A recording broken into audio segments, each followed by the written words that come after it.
Weight loss can feel like a battle, especially when the diet feels like punishment. The struggle is real when your meals are bland and unfulfilling. But what if you could lose weight while enjoying your meals?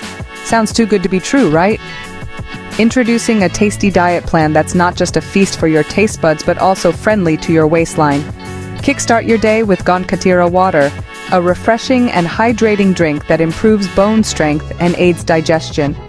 Follow this with a paneer finger wrap for breakfast, a protein-packed delight that keeps you energized.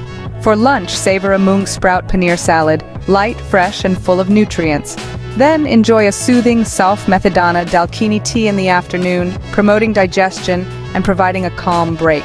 Later, a nutritious green smoothie offers a mid-afternoon boost before your evening workout. Finally, end your day with rice paper momos, delightful low-calorie dumplings that offer a satisfying end to your day.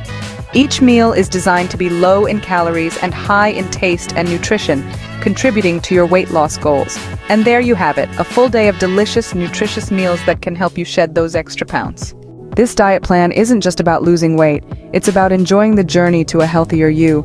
With meals that are not only nutritious but also delicious and satisfying, you'll find yourself looking forward to each bite. It's a plan that promotes sustainable results and improved overall health. So why not give it a try? You might just find that losing weight can be a delicious endeavor.